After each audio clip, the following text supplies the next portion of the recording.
السلام عليكم ورحمة الله وبركاته. مرحبا بكم في قناة قضايا اليوم. طبعا كلنا فاكرين رهف يا جماعة، اللي هي من فترة كده، يعني تقريبا زي شهر أو شهرين. كانت فرحانة جدا إن جالها شاب خليجي، كانت مبسوطة جدا جدا، وقالت أنا هعيش في عز يعني، وحابة مبسوطة ويعني كان جايب لي خاتم عامل 2 مليون، وكانت مبسوطة جدا وكده. فاكرين أكيد رهف دي. للأسف رهف دي رجعت عملت لايف وبتعيط وبتقول لو محدش أنقذني من اللي أنا فيه هتلاقوا مصيري زي مصير بسنت. وكلنا طبعا عارفين بسنت اللي انتحرت من كام يوم، ربنا يرحمها يا رب ويقبل توبتها إن شاء الله. للأسف رهف بتحكي اللي حصل في اللايف طبعا. بتقول أنا اتجوزت شاب خليجي وكنت مبسوطة جدا بيه، وكان يعني بيقول لي هعمل لك كل حاجة حلوة، وكان عامل لي من البحر طحينة. وفي الحقيقة أنا كنت فرحانة بيه جدا جدا، ولدرجة ناس كتيرة كانت بتحسدني عليه، وبنات كتيرة قوي كل شوية يقولوا لي انتي لقيتيه فين ده، احنا عايزين واحد زيه. طبعا كانت نازلة ترند يعني الفترة اللي فاتت دي، وكانت مبسوطة جدا. للأسف بتقول أنا بعد ما مشيت من مصر وأنا عروسة، رحت هناك أخدني على فندق، قعدنا زي أسبوع، وكنت مبسوطة جدا جدا جدا، وشفت أحلى أيام حياتي في الفترة دي. بعد كده لقيته موديني على فيلا كبيرة. دخلت لقيت واحدة بتفتح الباب، واحدة من سني تقريبا، يعني طبعا كان سنها زي مثلا حاجة و20 سنة. بتقول ان هي من سني او اكبر مني بشوية، كانت بتبوس ايده. بقول له مين دي؟ قال لي دي الزوجة الثالثة. هو اصلا طلعت واحدة تاني، بتقول اكتشفت برضو انه متجوز واحدة تانية برضو من نفس السن تقريبا. بتقول انا اتصدمت، لقيت نفسي وقعت من طولي، ما عرفتش اعمل اي حاجة غير ان انا بقول له مين دول، ورحت وقع. اكتشفت بعدها ان هو بيقول لي بعد ما فقت، بيقول دي الاتنين دولت مراتاتي. قلت له ازاي انت لما جيت اتقدمت لي كنت بتقول ان الحياه معاك تمام والدنيا تمام ومفيش حد في حياتك؟ قال لها لا، انا ما قلتش كده، انا جيت وقلت لك اللي انت عايزاه ومفيش حد فتح معايا الموضوع ده، وبعدين اللي انا عايزه اعمله من حقي. انت هتبقي زوجة ثالثة هنا، ولو انت ما بقيتيش تحت طوعي وتحت امري مش هيحصل لك كويس، ولو عايزة تترحلي على مصر انا ممكن ارحلك من دلوقتي. طبعا هي بتقول انا مصدومة ومش عارفة اعمل اي حاجة خالص وتعبت. بتقول حتى لما رضيت بالامر الواقع وخلاص كنت بتحرق من جوايا وبقول عيشة والسلام، دخلت في الدولاب بتاعي بجيب لبس عادي عشان البس. بتقول اكتشفت ان الخاتم اللي كان جايبهولي هدية مش لاقياه. قعدت ادور عليه يمين شمال، افتح الظرف كلها مفيش اي حاجة فيه. بالصدفة لقيته داخل عليا، بتعملي ايه ومبهدلة الدنيا كده ليه وبتدوري على ايه؟ قلت له انا بدور على الخاتم اللي انت كنت جايبهولي. قال لها الخاتم ده انا خلاص اخدته علشان الزوجة الرابعة، لما اتجوز واحدة رابعة كمان اديلها الخاتم ده.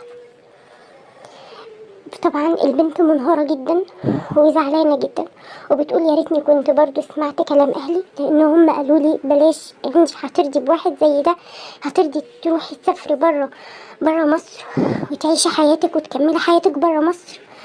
قالت لهم وماله، مش مشكلة، انا حبيته وحسيت معاه بالارتياح، وبعدين ده واحد هيجيب لي كل حاجة، يكفي ان هو خليجي ومعاه فلوس كتيرة وهيعيشني حياتي.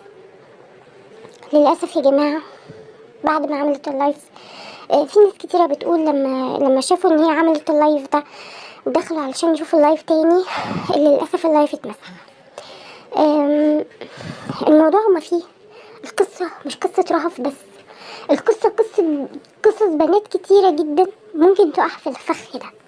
تعالى كده اسأل اي بنت مصرية تقولك ايوه انا نفسي اتجوز واحد يبقى معاه فلوس، واحد يبقى مرتاح ماديا، واحد يعيشني، واحد يبقى خليجي او مصري، المهم ان يبقى معاه فلوس كتير. انا كلامي لاي بنت ممكن تقع في الفخ ده. ما يغركيش الفلوس، بجد والله فعلا ما يغركيش الفلوس. الفلوس مش كل حاجة. عارفة الأخلاق والمبادئ والقيم والاحترام والدين والرجولة الحقيقية، يعني حطي تحت كلمة الرجولة والدين دي كذا خط. لما تتجوزي واحد عنده دين وعنده أخلاق حقيقي والله ده كنز، ده كنز لوحده. واحد تبقي متحمية فيه بجد وانت حاسة ان هو راجل في اي وقت كده، في ظهر ليكي وسند بعد ربنا. واحد عنده دين، واحد بيتقي الله في كل خطوة بياخدها في حياته، في كل حاجة في حياته، في كل ثانية بتعدي من عليه بيتقي الله فيها، بيتقي الله في أهله، بيتقي الله فيكي، بيتقي الله في شغله، بيتقي الله في صلاته، في كل حاجة بيقوم بيها. هتلاقي ان ده لوحده كنز، كنز كنز انت ممكن ما تكونيش شايفاه.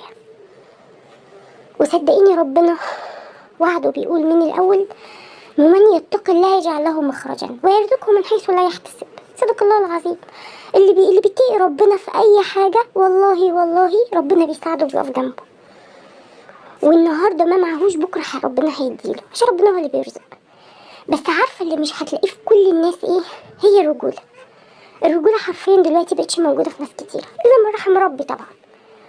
بس عارفه لما بتلاقي راجل كده، راجل بمعنى الكلمه، راجل يحافظ عليكي، بيخاف عليكي، بيقدرك ويحترمك ويحترم اهلك، دي حاجه لوحدها لها معنى تاني. الراجل ده لما يبقى معاه فلوس بعد كده هتكوني حاسه ان انتي مش ناقصك حاجه. انا متجوزه راجل بيحبني وبيخاف عليا، فطبيعي هيتقي الا فيا وهيخاف عليا ويحترمني، ومعاه فلوس كمان، فدي حاجه حلوه قوي. لكن عارفه لما تبقي واخده واحد على فلوسه وخلاص، ان انا معاه فلوس وبس، طب ما ممكن الانسان ده يبقى معلش يعني مش متقي الا في حاجه، ممكن دينه يكون ناقص كتير، ممكن تكون اخلاقه ناقصه كتير، رجولته مش قوي. فمش قصه الفلوس. وعلى فكره الكلام ده مش بينطبق على فكره على خليجي او مصري او اي حاجه، لا والله في ناس على فكره من الخليج كتير جدا محترمين وليهم محترمهم. بس انا بتكلم على الرجاله اللي هي مش يتقال عليها رجاله، اللي هي بيتقال عليها ذكور، اللي هم عامه ما بيحترموش المراه وبيعتبروها ان هي جاريه وخلاص، ان هو بيشتريها بفلوسه. فكلامي موجه لكل واحدة، لكل ست، لكل واحدة مقبلة على الجواز، لكل بنت بتنشأ في الحياة وبتفكر بالشكل المادي.